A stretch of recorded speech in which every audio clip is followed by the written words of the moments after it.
Hello everyone. उम्मीद करता हूँ आपको लास्ट वीडियो पसंद आया होगा और आप सब अच्छे होंगे। आज की वीडियो पे जो हमारा टॉपिक है वो है सर्कुलर मोशन। तो आइए शुरू करते हैं। तो जब भी हम सर्कुलर मोशन की बात करते हैं, हम सब जानते हैं कोई भी चीज सर्कुलर पाथ में जो मोशन हो रहा है उसको हम सर्कुलर मोशन बोलते हैं, है ना। सर्कुलर मोशन की हम बात करें तो सर्कुलर मोशन दो दो उसमें डिवाइड है। एक तो काइनेमेटिक्स में, सर्कुलर काइनेमेटिक्स, और दूसरा है सर्कुलर डायनेमिक्स। सर्कुलर काइनेमेटिक्स की हम बात करते हैं तो उसमें क्या है, जो हम इस चैप्टर में पढ़ेंगे कि सर्कुलर मोशन हो रहा है उसके बारे में बात करेंगे। और सर्कुलर डायनेमिक्स जो होता है कि सर्कुलर मोशन हुआ क्यों, उसको हम सर्कुलर डायनेमिक्स बोलते हैं। जैसे कि फॉर एग्जांपल हम लॉज ऑफ मोशन में पढ़ेंगे, है ना, एनएलएम जो बोलते हैं हम, न्यूटन लॉज ऑफ मोशन जो नेक्स्ट चैप्टर उसमें पढ़ने जाएंगे। रोटेशन में हम पढ़ेंगे तो उसके बारे में वो कॉज है कि वो जो सर्कुलर मोशन वो हुआ क्यों। इस चैप्टर में हम पढ़ेंगे सर्कुलर काइनेमेटिक्स। तो सर्कुलर काइनेमेटिक्स में हम सबसे पहले जो पढ़ने जा रहे हैं that is UCM, uniform circular motion. Uniform circular motion से मैं ये समझता हूँ कि यूनिफॉर्म जिसमें स्पीड कैसी है, कांस्टेंट है, एक जैसी है। तो हम पढ़ने जा रहे हैं यूनिफॉर्म सर्कुलर मोशन। ठीक, यूनिफॉर्म सर्कुलर मोशन। मान लीजिए ये सर्कुलर मोशन है ना, और इसकी स्पीड कैसी है, कांस्टेंट। ठीक, तो क्या इसकी वेलोसिटी भी नहीं बदलेगी, वेलोसिटी भी सेम होगी? नहीं यार, बदलेगी। क्यों? कि वेलोसिटी क्या है, एक वेक्टर क्वांटिटी है। स्पीड के साथ साथ उसके पास किस पे डिपेंड करता है, वो उसके डायरेक्शन पे डिपेंड करता है। तो वेलोसिटी क्या होगी, चेंज होगी। और वेलोसिटी का डायरेक्शन क्या होगा, वेलोसिटी का जो एक्चुअल डायरेक्शन है वो तो ये है। लेकिन इस सर्कुलर मोशन में एक ऐसा फोर्स भी होता है जो अंदर की तरफ लगता है ना, एक ऐसा फोर्स जो अंदर की तरफ लगता है, अंदर की तरफ। ऐसे फोर्स को हम लोग बोलते हैं सेंट्रिपिटल फोर्स, है ना। सेंट्रिपिटल फोर्स क्या करता है, अंदर की तरफ लगता है, अंदर की तरफ लगता है, सर्कुलर मोशन के सेंटर की तरफ लगता है। अगर ये फोर्स नहीं होगा तो हमारी जो अर्थ है वो सन के अराउंड चक्कर नहीं काटेगी, दूर चली जाएगी, है ना। वो उसको पकड़ के रखता है क्योंकि वेलोसिटी का डायरेक्शन तो ऐसे है, टेंजेंट टेंजेंट तो उसमें है। वेलोसिटी का डायरेक्शन कैसा है, सर्कुलर मोशन के डायरेक्शन में है ना। लेकिन इस सेंट्रिपिटल फोर्स के कारण ये इसको बांध के रखता है ना। तो ये होता है सेंट्रिपिटल फोर्स। अब क्योंकि वेलोसिटी चेंज हो रही है, तो वेलोसिटी अगर चेंज हो रही है तो एक्सेलरेशन भी होगा। तो एक एक्सेलरेशन तो यहाँ है ना। और अगर सेंट्रिपिटल फोर्स इसमें अंदर की तरफ लग रहा है तो एक एक्सेलरेशन और होगा, दैट इज सेंट्रिपिटल फोर्स। और सेंट्रिपिटल फोर्स की डायरेक्शन भी कैसी होगी, ऑब्वियसली सेंटर की तरफ लगेगी, है ना। तो एक एक्सेलरेशन होगा AC, जिसको हम बोलेंगे सेंट्रिपिटल एक्सेलरेशन। ठीक, ये तो होगी यूनिफॉर्म सर्कुलर मोशन की बात। यूनिफॉर्म सर्कुलर बेसिकली जब हम स्कूल के एग्जाम्स वगैरह की बात करते हैं तो मोस्टली यूनिफॉर्म सर्कुलर मोशन की बात होती है ना। लेकिन जब आप कॉम्पिटिशन्स की तैयारी करते हैं तो उसमें नॉन यूनिफॉर्म सर्कुलर मोशन की बात होती है। ऐसा केस जिसमें ये जो स्पीड है ये चेंज होने लगता है, यहाँ कुछ होगी, यहाँ कुछ होगी, यहाँ कुछ होगी, यहाँ कुछ होगी, है ना। तो इस केस में एक एक्सेलरेशन और आता है जिसको हम बोलते हैं टेंजेंशियल एक्सेलरेशन, है ना। टेंजेंशियल एक्सेलरेशन, फॉर एग्जांपल यहां से ये टेंजेंशियल एक्सेलरेशन, इसको डिनोट करते हैं हम AT से। बात समझ में आई? तो जब स्पीड चेंज होने लगेगी तब ये टेंजेंशियल एक्सेलरेशन होने लगेगा। यूनिफॉर्म सर्कुलर मोशन के केस में ऐसा कोई टेंजेंशियल एक्सेलरेशन नहीं होता। बात समझ में आई? फॉर एग्जांपल ये फोर्स लग रहा है, यहाँ फोर्स लग रहा है, यहाँ फोर्स लग रहा है, लेकिन वेलोसिटी की डायरेक्शन कैसी है, ऐसी, ऐसी हो सकती है, ऐसी हो सकती है ना।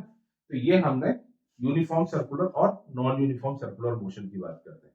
यूनिफॉर्म सर्कुलर में स्पीड कांस्टेंट रहती है ना, और नॉन यूनिफॉर्म सर्कुलर के केस में क्या होता है, स्पीड जो है हमारी चेंज होती है, जिससे टेंजेंशियल एक्सेलरेशन हमें मिलता है। बात समझ में आई। वेलोसिटी क्या करता है इस केस में, डायरेक्शन भी चेंज कर रहा है और स्पीड भी हमारी चेंज हो रही है, मतलब मैग्नीट्यूड भी चेंज हो रहा है और डायरेक्शन भी चेंज हो रहा है। बात समझ में आई यहाँ तक। अब हम सेंट्रीपिटल एक्सेलरेशन का फॉर्मूला क्या होता है उसकी हम बात कर लेते हैं, है ना। चलिए, तो इसको रब कर दूं मैं।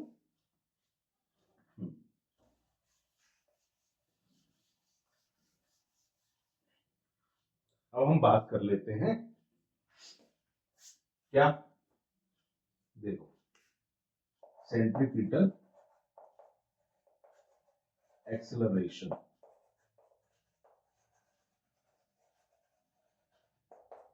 इन कंसेप्ट की कोई डेफिनेशन पूछता नहीं है, लेकिन फिर भी मैं आपको नोट्स टेलीग्राम पे दे दूंगा, तो आप उसको देख सकते हैं, है ना। ठीक, चलिए। सेंट्रीपिटल एक्सेलरेशन, जैसे कि मैंने आपको बताया, कोई भी सर्कुलर मोशन में अंदर की तरफ लगने वाला एक्सेलरेशन, उसको हम क्या बोलते हैं, सर्कुलर एक्सेलरेशन। अगर डेफिनेशन की अगर मैं बात करूं, acceleration that acts towards the centre of the circular path, that is centripetal acceleration, या फिर हम इसको रेडियल एक्सेलरेशन भी बोलते हैं। क्या बोलते हैं इसका दूसरा नाम, रेडियल एक्सेलरेशन।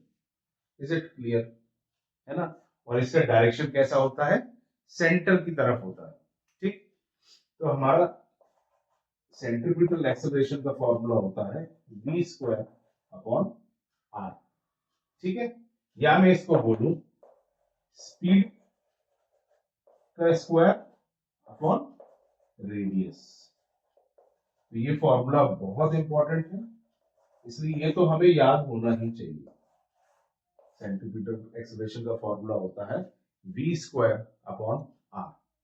इसकी और डेरिवेशन भी है, वो थोड़ी सी लेंदी है, इसलिए हम उसको लास्ट में करेंगे। कुछ कंसेप्ट अभी समझेंगे, इसके पहले हम न्यूमेरिकल्स करते हैं, इसके बाद कुछ कंसेप्ट समझेंगे, उसके बाद हम डेरिवेशन करेंगे। ओके, तो कुछ न्यूमेरिकल्स करते हैं, है ना। तो क्या है, हमें क्लैरिफाई हो जाएगा किस तरीके के न्यूमेरिकल्स आते हैं, है ना।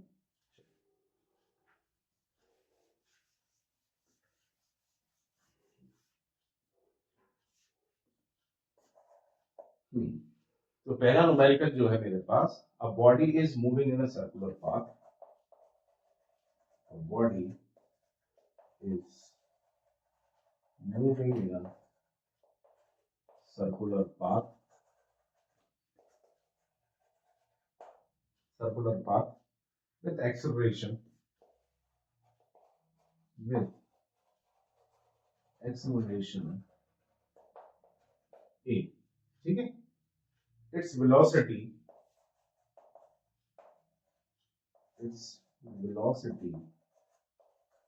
gets doubled, its velocity gets doubled. Find the ratio of,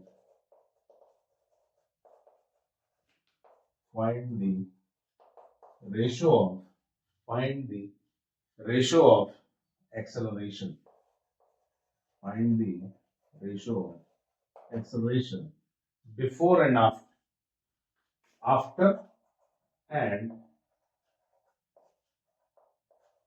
before the, after and before the change। तो क्या पूछा बेसिकली, आप क्वेश्चन समझिए। एक बॉडी है जो कि सर्कुलर पाथ में मूव कर रही है विथ एक्सेलरेशन a, और उसकी वेलोसिटी क्या हो जाती है, डबल हो जाती है।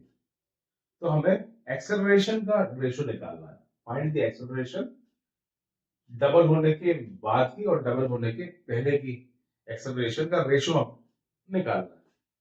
हमें मालूम है सर्कुलर मोशन में सेंट्रीपिटल एक्सेलरेशन का फॉर्मूला क्या होता है, हमें मालूम है AC is equals to v² upon r।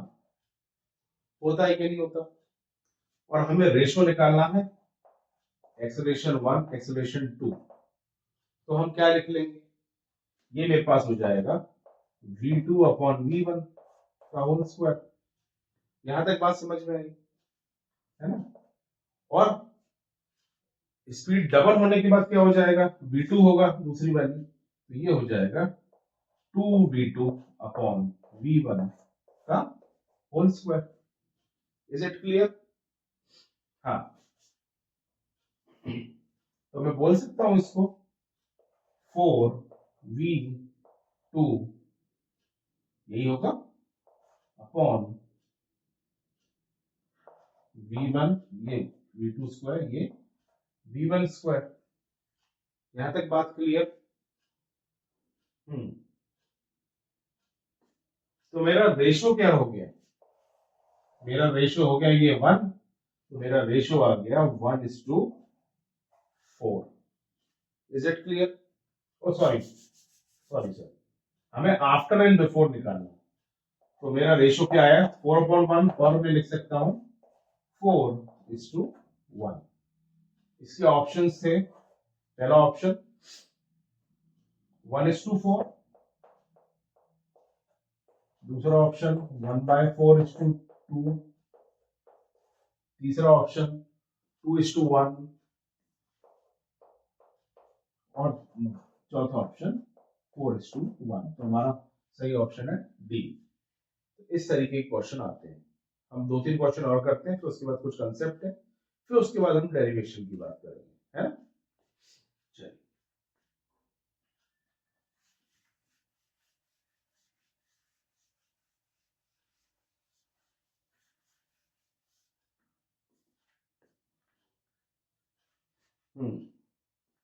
तो ये जो हम लिखते हैं जैसे F C is equals to M into A, है ना।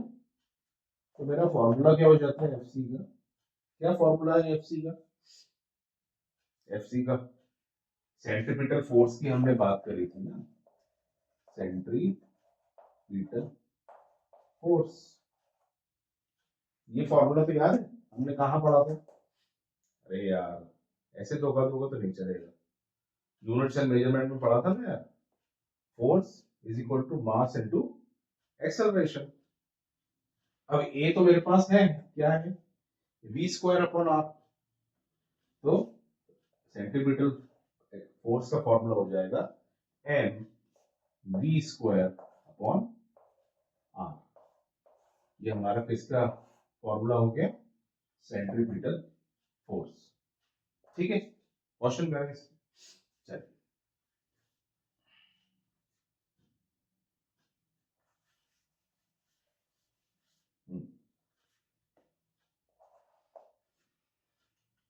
the acceleration of a train, acceleration of a train traveling with a speed of traveling with a speed of 400 meter per square, oh sorry, meter per second, as it goes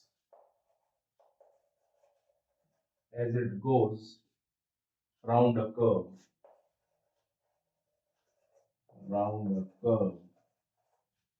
round a curve of radius 160 meter is। से बहुत simple question है, इसमें पूछा है acceleration of a train travelling with a speed of 400 metre. तो मेरे को v क्या दे रखा है 400 मीटर पर सेकंड, और रेडियस मेरे को क्या दे रखा है 160 मीटर। और ये ट्रेन कैसे कर रही है, राउंड, क्या बोल रहा है, as it goes round the curve, मतलब वो एक कर्व ले रही है, कितने रेडियस का 160 मीटर रेडियस का। तो मेरे पास सेंट्रीपिटल एक्सेलरेशन का फॉर्मूला क्या है v square upon R. v मेरे पास है 400 का स्क्वायर अपॉन 160, यही तो होगा। तो इसका जो आएगा दैट इज 10⁻³ मीटर पर सेकेंड स्क्वायर।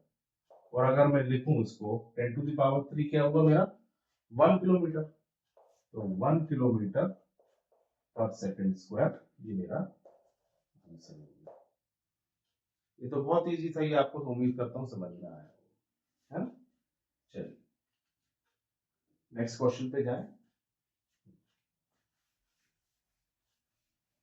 कोई भी अगर डाउट है कंसेप्ट में या न्यूमेरिकल्स में तो आप मुझे कमेंट में जरूर पूछिए, है ना, ताकि आपके कंसेप्ट क्लियर हो। ठीक।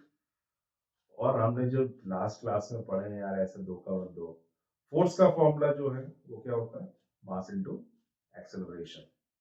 और भी जब हमारी जो यूनिट्स एंड मेजरमेंट की सीरीज है उसमें आप जाके देख सकते हैं, अगर आपने नहीं देखी तो आपको ये सारे कंसेप्ट क्लियर हो जाएंगे। ठीक, चलिए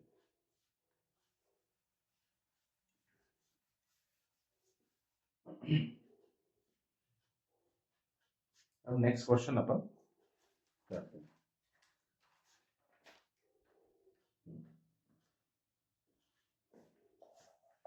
A cyclist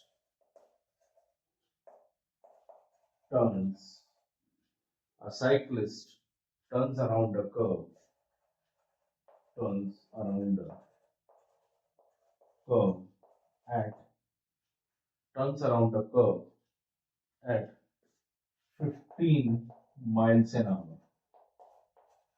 15 miles an hour. If he turns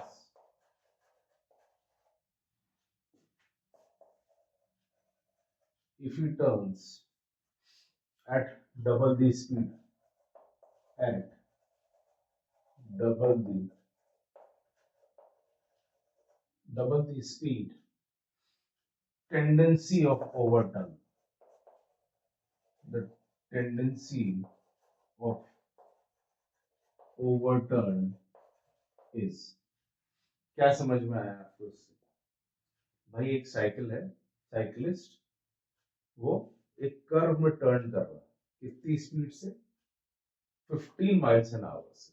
ठीक, अगर उसकी स्पीड डबल हो जाए तो वो जो ओवरटर्न की टेंडेंसी कितनी होगी। आपने बहुत सारा एग्जांपल देखा होगा, अगर यूट्यूब पे ही देखा होगा, बहुत सारे बाइकर्स हैं, वो कभी क्या है बहुत स्पीड से टर्न कर लेते हैं, तो वो क्या हो जाती है, स्लिप हो जाती है, वो लोग गाड़ी संभाल नहीं पाते, that is overturn due to the doubling of the speed, है ना, इसलिए होता है। तो एक्सेलरेशन ही तो हो रहा है, कर्व में क्या होता है, सेंट्रीपिटल एक्सेलरेशन होता है। तो हमारा सेंट्रीपिटल एक्सेलरेशन होता है क्या है, v² / r होता है कि नहीं होता। और इसमें फोर्स कौन सा लग रहा है, ओ सॉरी, फोर्स कौन सा लग रहा है, सेंट्रीपिटल फोर्स के कारण ही तो वो लोग उधर चले जाते हैं। भाई साइकिल ने टर्न किया 15 माइल्स एन आवर से, if he turns eight double the speed, अगर वो डबल से स्पीड, अगर 30 माइल्स एन आवर से वो मोड़ेगा तो ओवरटर्न हो जाएगा, है ना, कितनी उसकी टेंडेंसी हमें बतानी है। ठीक, तो जो फोर्स लगेगा दैट इज mv² / r, अभी हमने पढ़ा कि नहीं पढ़ा। इससे हमें क्या समझ में आता है, force is proportional to v²। भाई यही तो है, हमारा फोर्स किसके प्रोपोर्शनल है, v² के। अगर v डबल हो गई तो ये फोर्स भी डबल हो जाएगा, इसकी टेंडेंसी भी जो है ओवरटर्न की दैट विल बी डबल्ड। अगर स्पीड ही डबल है तो फोर्स कैसा हो जाएगा, दैट विल बी 4 टाइम्स, है ना। तो हम बोल सकते हैं कि ये क्या हो जाएगा, इसकी जो टेंडेंसी होगी वो कैसी हो जाएगी, that will be equals to 4 times, और we can say quadruple. इसके ऑप्शंस थे, पहला तो ऑप्शन है डबल, ये तो नहीं हो सकता, है ना। B quadruple, C half, and D that is unchanged. ये वाला हो नहीं सकता, क्वाड्रपल होगा, क्योंकि अगर उसकी क्या है, force proportional to V square, V square है, अगर फोर्स वी बढ़ेगा तो फोर्स बढ़ेगा, इसलिए हमारा सही ऑप्शन है क्वाड्रपल। Is it clear? यहां तक बात समझ में आई? एक क्वेश्चन और करते हैं, फिर उसके बाद हम एंगुलर एंड लीनियर वेरिएबल्स के बारे में पढ़ेंगे। एंगुलर वेलोसिटी क्या होती है, लीनियर वेलोसिटी क्या होती है, वो कंसेप्ट के बारे में समझेंगे, उसके बाद हम डेरिवेशन करेंगे, है ना। चलिए,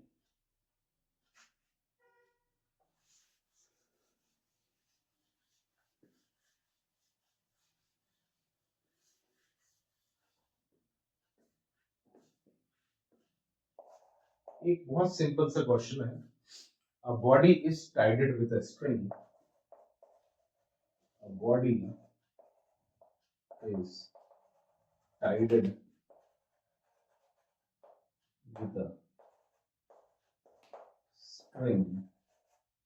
with a string, and is given a circular motion. And is given a circular motion. Circular motion. ठीक, with velocity v. With velocity v. ठीक है, in radius r. तो क्या बोल रहा है वो, एक बॉडी को स्ट्रिंग से बांध दिया है ना, और उसको सर्कुलर मोशन दे दिया है, और with velocity v in radius r। तो हमें द मैग्नीट्यूड ऑफ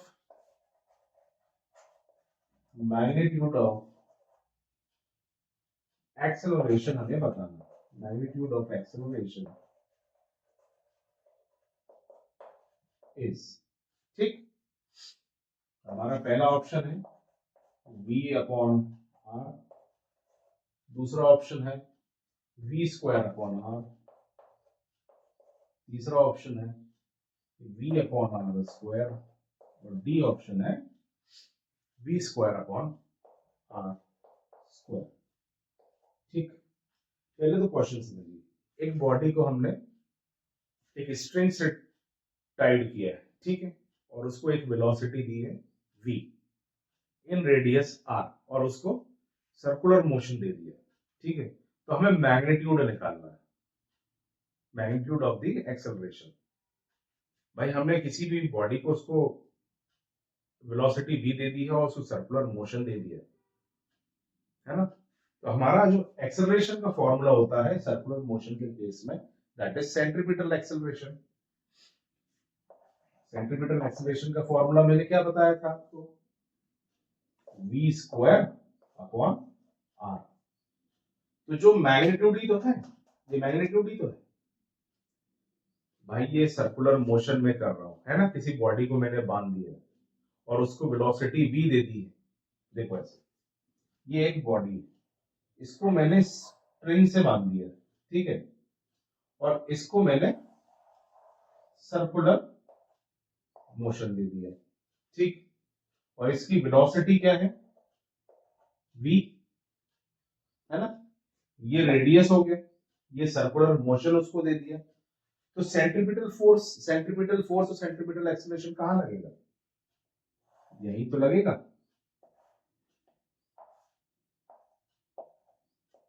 और वेलोसिटी की डायरेक्शन ये है ना। तो इस केस में हमारा सेंट्रीपिटल एक्सेलरेशन कैसा होगा, v स्क्वायर अपॉन r। तो ये तो बहुत सिंपल क्वेश्चन था, सिर्फ हमें सेंट्रीपिटल एक्सेलरेशन बताना था, क्योंकि उसकी v हमें मालूम था, उसका रेडियस हमें मालूम था, है ना। और सेंट्रीपिटल एक्सेलरेशन का फॉर्मूला होता है v स्क्वायर अपॉन r। तो इसका जो सही ऑप्शन है that is v square upon r। उम्मीद करता हूं आपको सर्कुलर मोशन समझ में आया होगा। ये हमने कुछ न्यूमेरिकल्स कर ली ताकि आपको ये सिनेरियो क्लियर हो जाए कि व्हाट इज सर्कुलर मोशन और सर्कुलर मोशन पे कैसे न्यूमेरिकल्स आते हैं। ठीक, अब हम बात कर लेते हैं एंगुलर एंड लीनियर वेरिएबल्स की। ठीक, इसके बाद हम डेरिवेशन पे आएंगे। ठीक है, सेंट्रीपिटल एक्सेलरेशन की। तो अब हम पढ़ने जा रहे हैं लीनियर एंड एंगुलर वेलोसिटी या एंगुलर डिस्प्लेसमेंट क्या होता है ना। तो लीनियर डिस्प्लेसमेंट से तो हम समझते हैं कि क्या जो सर्कुलर मोशन में हो रहा है उसमें जो नॉर्मल डिस्प्लेसमेंट हो रहा है वो क्या है, लीनियर डिस्प्लेसमेंट। अब एंगुलर से आप ये समझते हैं यहाँ एंगल की बात हो रही है ना। तो कैसे समझेंगे, एक एग्जांपल ले लेते हैं हम। मान लीजिए मैंने कोई पत्थर लिया, उसको स्ट्रिंग से बांध दिया है ना यहाँ, ठीक, और इसको कहां तक घुमाया, यहां तक घुमा दिया। ठीक है, तो ये जो है यहां से यहां तक, इसका लीनियर डिस्प्लेसमेंट की बात करें तो वो ये हो गया। और ये जो आर्क है ये क्या हो गया, इसका लीनियर डिस्टेंस हो गया। ठीक, लेकिन अब मैं बात करूं कि इस पत्थर को मैंने यहां तक घुमाया, तो इसका एंगुलर डिस्प्लेसमेंट हम कैसे निकालेंगे। तो एंगुलर डिस्प्लेसमेंट ये होता है कि जैसे मैंने ये पत्थर को यहां तक घुमाया है ना, तो यहां से यहां तक जाने में, मेरा कहने का मतलब है यहां से यहां तक जाने में इसके एंगल में कितना डिफरेंस आया, दैट मींस ये जो थीटा का जो एंगल है इसमें कितना डिफरेंस आया, दैट इज एंगुलर डिस्प्लेसमेंट। ठीक, एंगुलर डिस्प्लेसमेंट को हम कैसे करते हैं, थीटा से। तो अगर मैं बोलूं एंगुलर डिस्प्लेसमेंट चेंज हो रहा है उसमें, हम उसके डिफरेंस से पता लगा रहे हैं कि उसमें कितना एंगुलर डिस्प्लेसमेंट है, तो मैं इसको बोल सकता हूं डेल थीटा, और डेल थीटा का मतलब है थीटा 2 माइनस थीटा 1, है ना। Is it clear. तो क्या हुआ, ये मेरी क्या हो गई, अगर मैं इसको मान लूं तो ये तो मेरी इनिशियल पोजीशन हो गई है ना, और ये मेरी फाइनल पोजीशन हो गई। ठीक, और ये जो मेरा हो गया ये क्या हो गया, आर्क। तो बात समझ में आई कि एंगुलर डिस्प्लेसमेंट क्या होता है और लीनियर डिस्प्लेसमेंट क्या होता है। ठीक, अब हम इसके रिलेशन की बात कर लेते हैं। ठीक है, रिलेशन किसके बीच में, लीनियर एंड एंगुलर डिस्प्लेसमेंट, है ना। हम जब यूनिट्स एंड मेजरमेंट पढ़ रहे थे तो हमने पता किया था आर क्या होता है ना, और इसकी एंगुलर डिस्प्लेसमेंट की यूनिट भी हमने पढ़ी थी, क्या होती है, रेडियन। आगे क्या पढ़ी थी, रेडियन, और we can say angular displacement की जो एसआई यूनिट होती है दैट इज रेडियन। अब हम बात कर लेते हैं रिलेशन की कि लीनियर और एंगुलर डिस्प्लेसमेंट में क्या रिलेशन है। हमने पढ़ा था arc is equals to R radius into theta, ये हमने पढ़ा था ना। यूनिट्स एंड मेजरमेंट हम जब पढ़ रहे थे तो मुझे पता है कि L equals to R theta हो जाएगा कि नहीं हो जाएगा। तो मेरी लीनियर वो क्या आ जाएगी, लीनियर डिस्प्लेसमेंट को मैं क्या लिख सकता हूं, linear displacement x equals to R del theta, ये मेरा क्या हो जाएगा, linear displacement. Is it clear. अगर कोई कंफ्यूजन है तो आप कमेंट में जरूर पूछिए मुझसे, है ना, मैं आपका जवाब जरूर दूंगा। ठीक, तो हमने एंगुलर डिस्प्लेसमेंट पढ़ लिया क्या होता है, और लीनियर डिस्प्लेसमेंट पढ़ लिया। लीनियर डिस्प्लेसमेंट का फॉर्मूला ये होता है। बात यहां तक क्लियर है। ठीक, आगे बढ़े। तो ये तो हमारे डिस्प्लेसमेंट की बात हो गई। ठीक,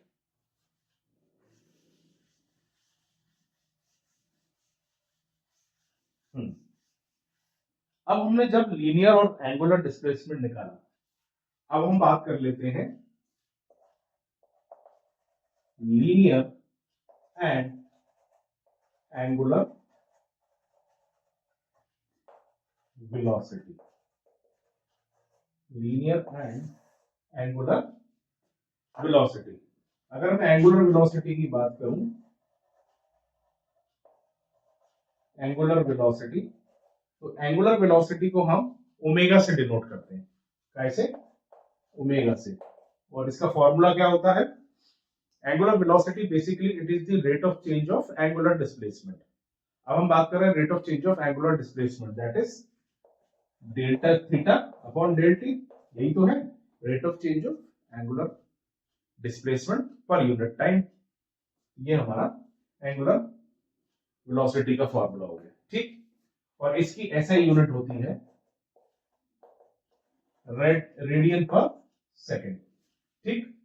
और डायमेंशन होता है t माइनस 1।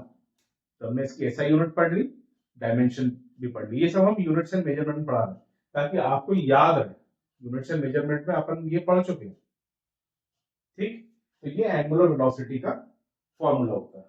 अब इसमें भी अगर हम रिलेशन निकालें, क्योंकि एंगुलर वेलोसिटी है तो हमें लीनियर वेलोसिटी का भी फॉर्मूला निकालना पड़ेगा। तो क्या है इन दोनों में रिलेशन, बताइए मुझे। हम बात कर लेते हैं relation between linear and angular velocity. हमने क्या निकाला था? Linear velocity.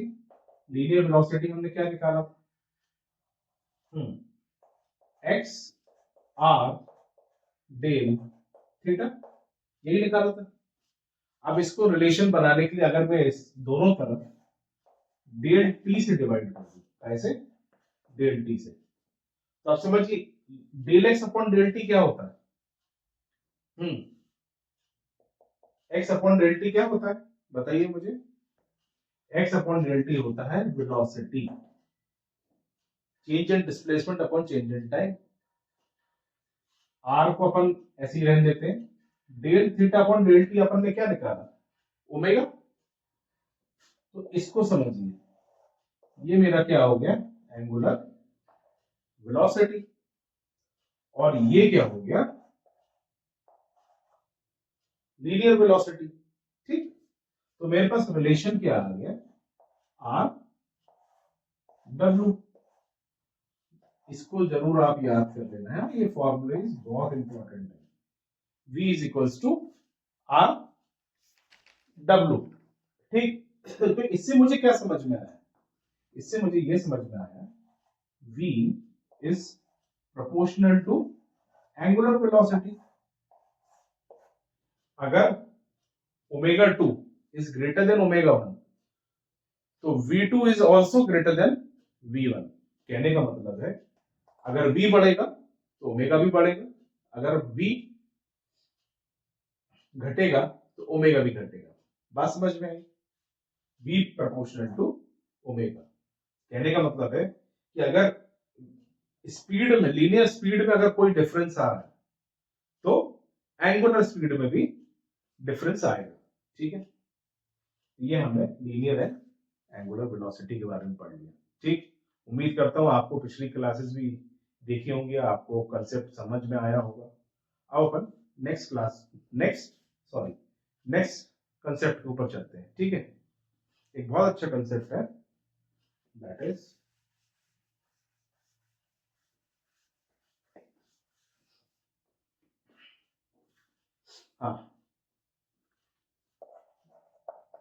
डायरेक्शन ऑफ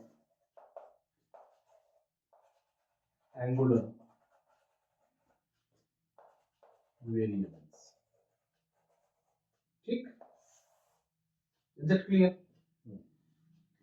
हमें ये मालूम है कि एंगुलर डिस्प्लेसमेंट और वेलोसिटी, एंगुलर डिस्प्लेसमेंट और वेलोसिटी क्या है? Vector quantity. और हमने जब हम 10th क्लास पढ़ रहे थे तो हमारे पास बहुत सारे रूल्स हमने पढ़े थे, जिसमें से मैक्सवेल रूल था। तो इसी पे मैक्सवेल राइट हैंड रूल का हम समझेंगे। तो राइट हैंड रूल हमें ये कहता है, फॉर एग्जांपल अपन समझिए हमारे पास कोई लॉक है, हम लोग घर में लॉक लगाते हैं ना, जब कहीं भी जाते हैं तो लॉक लगाते हैं।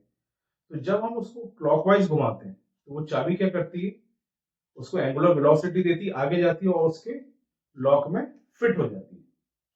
और या हम कहें उसको वो लॉक पकड़ लेता है तो वो लॉक हो जाता है, और एंटी क्लॉकवाइज घुमाते हैं तो वो वापस आता है बाहर और लॉक हमारा खुल जाता है। तो यही राइट हैंड रूल की अगर हम बात करें, मेरे पास मान लीजिए डायरेक्शन ऑफ रोटेशन है, ठीक, डायरेक्शन ऑफ रोटेशन, अगर ये क्लॉकवाइज है, ठीक है, और एक हमारा डायरेक्शन ऑफ रोटेशन क्या है,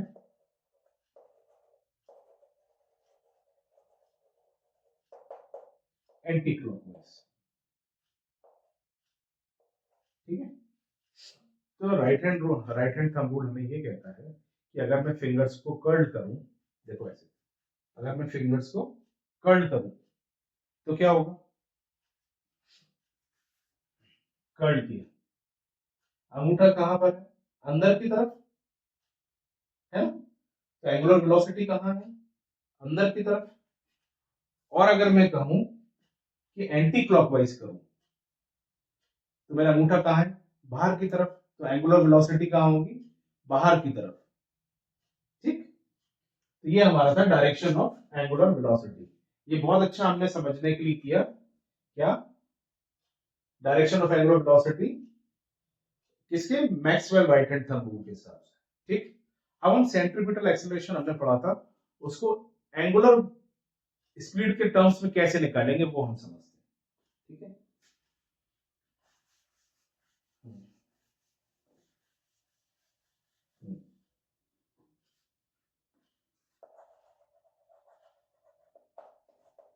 सेंट्रीपिटल एक्सेलरेशन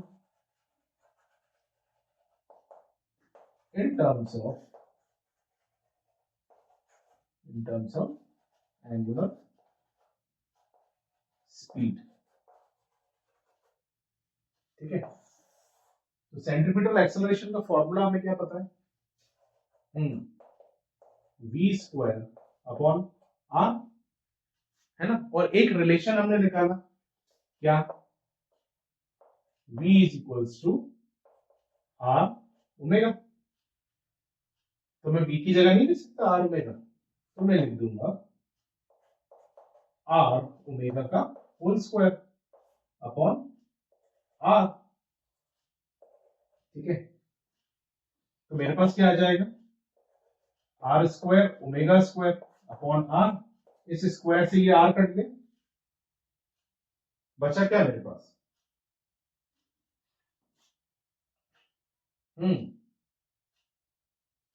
मेरे पास बचा acceleration A C R omega square, ठीक। ये मेरा क्या हो गया, centripetal acceleration A C, centripetal acceleration is equals to R omega square.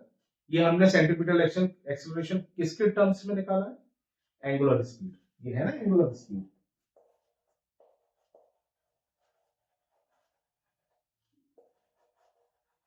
ठीक। ये कुछ कंसेप्ट था, ठीक है। अब एक कंसेप्ट और होता है, भाई हमने लीनियर डिस्प्लेसमेंट निकाल लिया है, एंगुलर डिस्प्लेसमेंट निकाल लिया, फिर उसकी वेलोसिटी निकाल ली, अगर उसमें वेलोसिटी है तो कुछ एक्सेलरेशन भी होगा, है ना, तो वो हम कैसे निकालेंगे,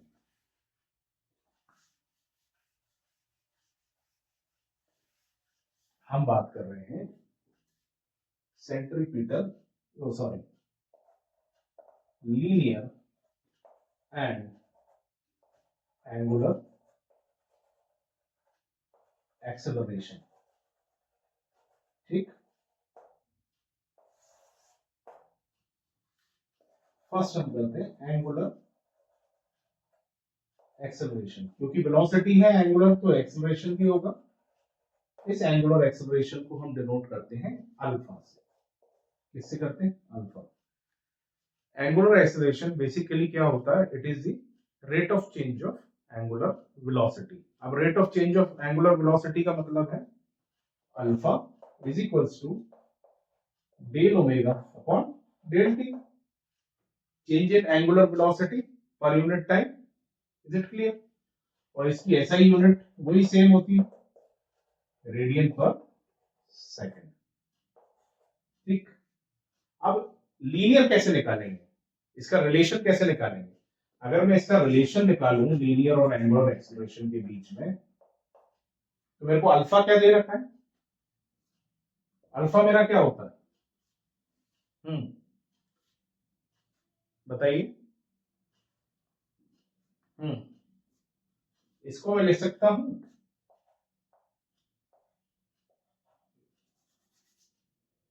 वेलोसिटी, लिख सकता हूं भाई, ऐसे करो, ये अल्फा है कि नहीं? और अल्फा होता क्या है, एक्सेलरेशन क्या होता है? v upon del T is equals to v upon del T होता है ओमेगा अपॉन ओमेगा, ये del omega upon del T, है ना?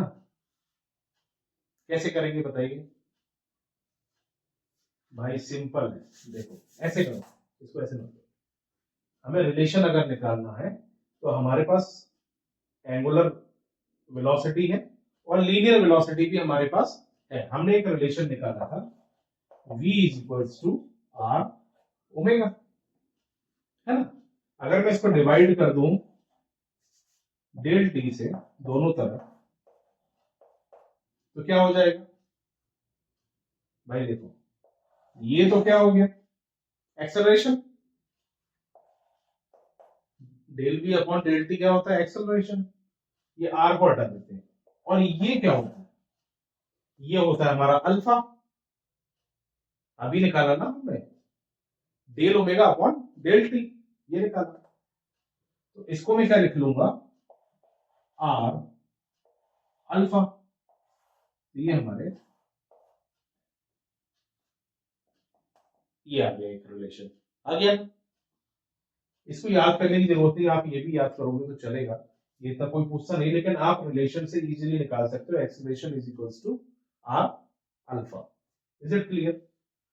ये हमने लीनियर एक्सेलरेशन और एंगुलर एक्सेलरेशन निकाल लिया, ठीक है? अब इन पे कुछ क्वेश्चंस कर लेते हैं, है ना?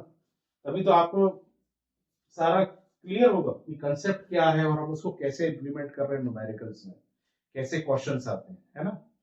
कि मान लीजिए एंगुलर एक्सेलरेशन दे दिया और आपको लीनियर और एंगुलर स्पीड निकालना है, ये वेलोसिटी निकालना है ना? उस तरीके के क्वेश्चंस आते हैं। चलिए,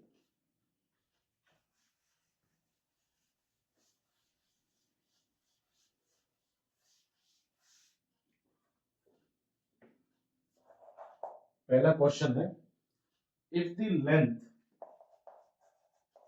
if the length of seconds hand of a stop clock, so stop clock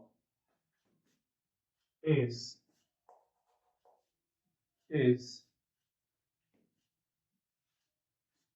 3 centimeter, 3 centimeter.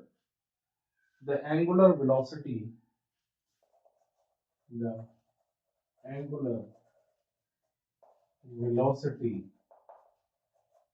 and linear velocity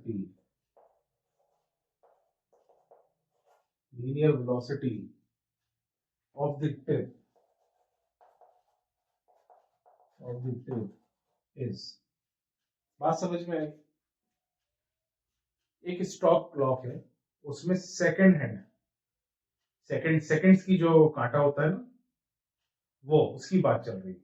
उसकी लेंथ कितनी है? 3 सेंटीमीटर। और हमें angular velocity and linear velocity of the tip निकालना है कि उस सेकंड हैंड की टिप का जो है एंगुलर वेलोसिटी और लीनियर वेलोसिटी हमें निकालना है। पहले तो आप ये समझिए कि जब वो घूमती है तो पूरे एक रेवोल्यूशन में करने में कितना समय लगता है उसको? 60 सेकंड्स का, है ना? और ऐसे घूमती है, तो जब ये यहां कंप्लीट करेगी तो इस इसका वो जो सर्कमफेरेंस होता है दैट इज 2 पाई आर। और हमें मालूम है एंगुलर वेलोसिटी जो होता है वो किसके इक्विवेलेंट होता है, 2 pi F, where F is equals to 1 upon T. ठीक, तो मेरा फॉर्मूला हो गया 2 पाई अपॉन टी। उसको एक रेवोल्यूशन करने में ये जो 2 पाई है सर्कमफेरेंस, तो ये 2 पाई अपॉन टी मेरे पास आ गया। ठीक है, तो क्या हो जाएगा बताइए भाई। 2 पाई तो मुझे दिया नहीं, लेकिन मुझे मालूम है कि वो एक रेवोल्यूशन कितने सेकंड में कर रहा है, 60 सेकंड में। तो मेरे पास वैल्यू क्या आ गई, पाई अपॉन 30। इसको मैं क्या लिख सकता हूं, अगर इसको आप सॉल्व करोगे तो ये आ जाएगी 0.1047 रेडियन पर सेकंड। अभी हमने थोड़ा सा ऐसा यूनिट रेडियन पर सेकंड। तो हमारा एंगुलर वेलोसिटी क्या आ गया, 0.1047। अब हमें निकालना है लीनियर वेलोसिटी। तो हमने एक रिलेशन किया था v is equals to R upon R omega, ये अभी हमने पढ़ा। आर मेरे पास क्या है, 3 सेंटीमीटर में है, लेकिन हमें ऑप्शंस जो बोले गए हैं वो मीटर पर सेकंड में, अभी ऑप्शंस भी लिख दूंगा।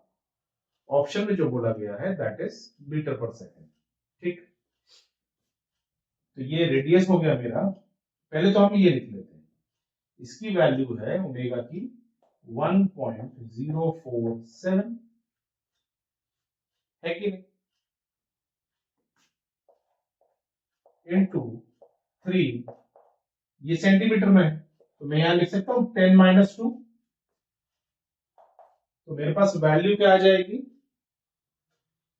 0.00314 मीटर पर सेकंड।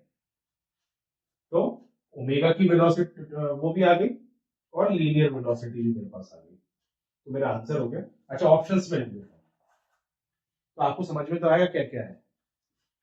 पहला पूछा था 0.247 और 0.034 मीटर पर सेकंड। ठीक है, ये तो रेडियन पर सेकंड आपको पता ही है। देन दूसरा पूछा था 0.2547 और 0.0, ये सेम। ठीक, तीसरा पूछा था 0.1472, 0.1472 और ये पूछा था हमने 0.06314 मीटर पर second. And the last one is that is our answer 0.1047 radian पर सेकंड और लीनियर वेलोसिटी थी 0.00314 मीटर पर सेकंड। तो हमारा सही आंसर क्या है, बी ऑप्शन। तो किस तरीके से हमने एंगुलर वेलोसिटी निकाली और लीनियर वेलोसिटी निकाली, इस तरीके के क्वेश्चंस आते हैं। एक दो क्वेश्चंस हम और करते हैं जिससे आपको ये क्लैरिटी आता है कि हम अपने जो कंसेप्ट है उसको इंप्लीमेंट कैसे करें।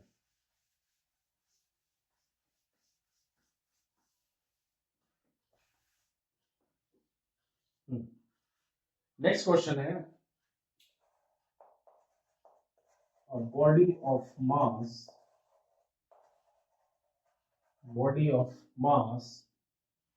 5 kg in a circle of radius moving in a circle of radius। क्या बोल रहा है, एक बॉडी है जिसका 5 kg मास है और वो सर्कल में मूव कर रहा है ना, radius with a velocity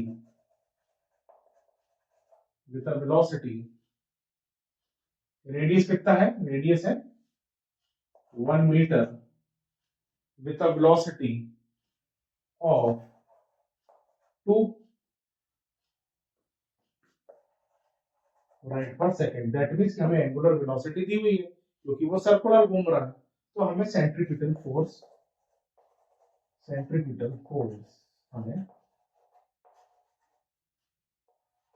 force is, ठीक है, पहला ऑप्शन 10 न्यूटन, दूसरा ऑप्शन 20 न्यूटन, तीसरा option 30 Newton and last one is 40 Newton. ठीक, तो हमें ये बोल रहा है कि एक बॉडी है 5 केजी, उसका मास है 5 केजी और वो सर्कुलर मोशन में घूम रहा है और उसका रेडियस है 1 मीटर, जिसके पास वेलोसिटी है v, तो हमें सेंट्रीपिटल फोर्स निकालना है। ठीक, कैसे करेंगे? हमें मालूम है सेंट्रीपिटल फोर्स जो होता है that is mv² upon r, यही फॉर्मूला हम लोग ने पढ़ा था और हमने ये भी पढ़ा था कि ये जो v है, v को मैं लिख सकता हूं rw का स्क्वायर अपॉन r, लिख सकता हूं ना।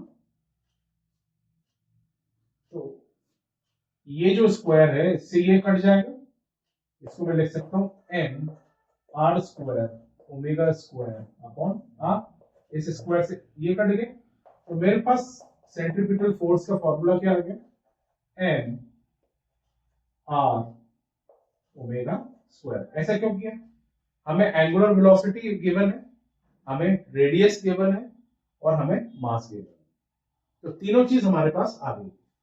मास मुझे दे रखा है 5 केजी, रेडियस मेरा था 1 एंड एंगुलर वेलोसिटी क्या दे रखी है 2, तो मैं लिख दूंगा यहाँ 2 का square, that is 5 into 1 into 4, 5 4 से 20, तो मेरा आंसर क्या आ जाएगा 20 न्यूटन। बी आंसर इसका सही। एक क्वेश्चन और करते हैं, चलिए। उम्मीद करता हूं आपको क्लैरिटी आ गई होगी कि हम जो कॉन्सेप्ट्स हमने समझे उसको न्यूमेरिकल्स में कैसे इंप्लीमेंट करें, है ना, और किस तरीके के न्यूमेरिकल्स आते हैं। मान लीजिए आपको एंगुलर वेलोसिटी दे दी, मास दे दिया, है ना, नेक्स्ट क्वेश्चन में आपको बोलेंगे कि एंगुलर एक्सेलरेशन दिया हुआ, वही नेक्स्ट क्वेश्चन हम करने जा रहे हैं कि एंगुलर निकालना, एंगुलर एक्सेलरेशन दिया हुआ है, हमें स्पीड निकालनी रहेगी। चलिए,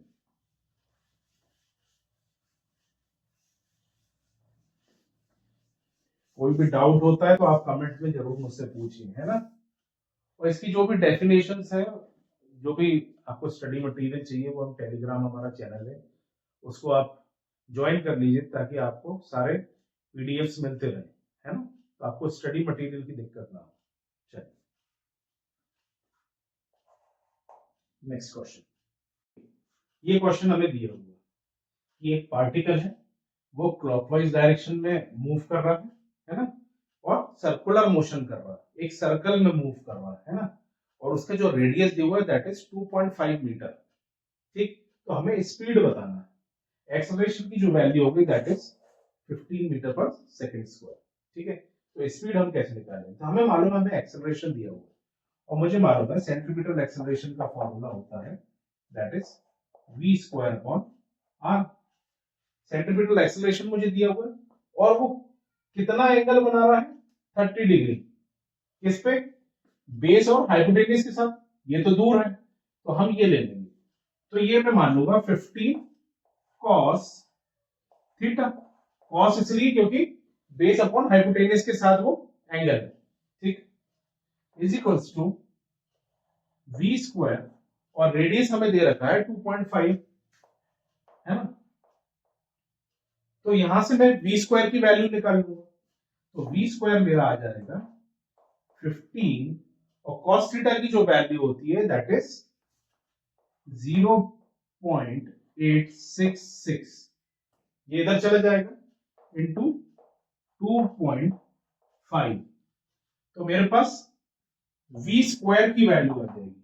v² की वैल्यू जब मैं इसको सॉल्व करूंगा तो मेरे पास वैल्यू आ जाएगी 32.47। ठीक, अगर ये v² की वैल्यू आ गई, अगर मैंने यहां से ये स्क्वायर हटाया तो ये क्या हो जाएगा अंडर रूट 32.47, जो अप्रोक्सीमेट जो इसका आंसर आता है दैट इज 5.86, है ना, ए सॉरी 5.67, जिसको अप्रोक्सीमेटली मैं लिख सकता हूं 5.7 मीटर पर सेकेंड। ठीक है। इसके अगर ऑप्शंस की मैं बात करूं तो पहला ऑप्शन दिया था मुझे 6.2 मीटर पर सेकेंड, बी दिया था 5 मीटर पर सेकेंड, सी दिया